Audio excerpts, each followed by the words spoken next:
Vamos a analizar precisamente este dato, también el PIB de Estados Unidos, de la mano de Gonzalo Cañete, que está con nosotros un día más. ¿Qué tal, Gonzalo? Muy buenas tardes. Sergio, ¿cómo estás? Muy buenas tardes. Pues estábamos hablando antes con José, el lío que tiene Estados Unidos, Alemania, que sabemos que está en una situación igual hasta más complicada.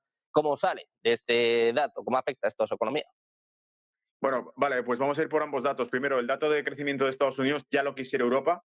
Había salido un poco más débil de lo esperado, pero la respuesta que estamos viendo en mercados, no sé si tenemos ya pantalla, Sergio, si estamos compartiendo, pero Sí, sí, lo eh, vemos. vale, perfecto. Fijaos, el movimiento que tiene, por ejemplo, estamos viendo el bono a 2 años estadounidense. Claro repunte, pasan del 4%, por cierto, es brutal toda la subida que han tenido durante los últimos días. Bono a 2 años, bono a 10 años, han retomado, fijaos de dónde veníamos, de aquí abajo. Es decir, todas las perspectivas del recorte de tipos se van acabando. A medida que los datos estadounidenses muestran fortaleza, los retornos de los bonos suben porque hay demanda del bono, porque no es necesario y porque nos vamos a niveles interesantes como los máximos que está rozando ya el Nasdaq 100. Por lo tanto, los resultados que nos da la economía estadounidense son crecimiento muy positivo, muy bueno, y evidentemente hemos visto algunas caídas en algunas partidas, pero lo que está claro es que el truco, Sergio, lo vamos a sacar aquí, ¿vale? El truco por el cual la economía estadounidense sigue a flote y sigue subiendo muy fuerte, y esto es el Bidenomics, ¿no? O el Bidenomics, que lo denominaba la propia administración. Aquí tenemos el truco, lo ha publicado Hedge Eyes, ¿no? Y después está pues toda la fase de expansión del gasto público que también citaba ahora José Antonio, donde podemos ver evidentemente que para generar la sensación de prosperidad económica en Estados Unidos, la administración dispara completamente el gasto. Ya se ocupará el siguiente de ajustar los presupuestos, o en todo caso, si ganan ellos, pues ya tendrán otros 4 años para volver a crear otra película. Por lo tanto, es una huida hacia adelante y por eso quizá tenemos justificado esa respuesta de la inflación. En cuanto a Europa, es decir, hemos visto en resumen Estados Unidos la fortaleza con la que está respondiendo incluso el dólar. Fijaros, el movimiento que está teniendo el dólar tras el dato no es nada malo y estamos ya por tercera vez consecutiva tocando esos techos del índice dólar de 104,50 puntos. Ascendentes, desde aquí abajo venimos más de un mes subiendo espectacularmente el dólar, y de hecho ese movimiento tan alcista del dólar que estamos viendo todo el mes de octubre, fijaros qué preciosidad, ¿vale?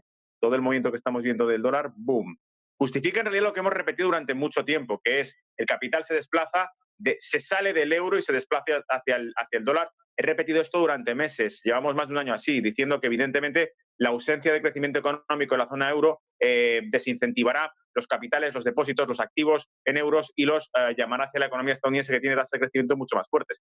¿Qué ocurre con el eurodólar? Todo lo contrario, claro, el euro va perdiendo fuerza frente al dólar y se nos va cayendo, como vemos que está ocurriendo en realidad. La tasa de inflación de Alemania, vamos con lo siguiente, sale un poco más fuerte de lo esperado. Y esto podría ser casi hasta positivo en la situación en la que nos encontramos ahora, porque hemos visto, para empezar, que el crecimiento de Alemania también salía algo mejor de lo esperado, pero claro, pésimo, ¿vale? He publicado por aquí esta mañana fresquito el dato de crecimiento y he aprovechado para recopilar todo lo que respecta a los datos de crecimiento de la zona euro para que no se nos olvide la pista exactamente de dónde nos encontramos. El PIB de la zona euro creció un 0,4% del Q3, ¿vale? Pero, sin embargo, lo que estamos viendo es que aún así tenemos el caso de Italia, tenemos el caso de Alemania.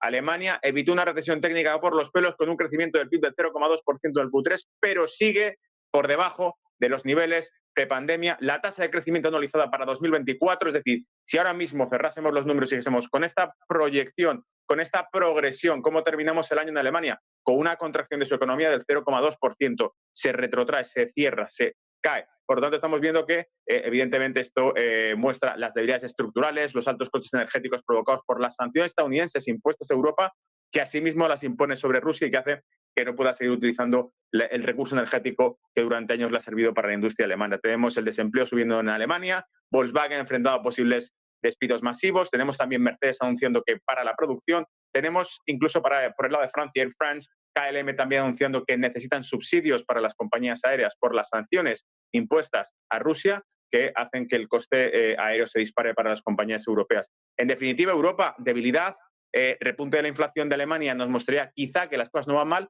Peor escenario posible, Sergio, que exista ese repunte de inflación y que la economía alemana tampoco crezca y, por lo tanto, nos metamos en un escenario de estagflación, que es aún peor todavía, es el peor de todos los escenarios económicos posibles. Así que, bueno, ahí vamos. Positivo para Estados Unidos, negativo para Europa.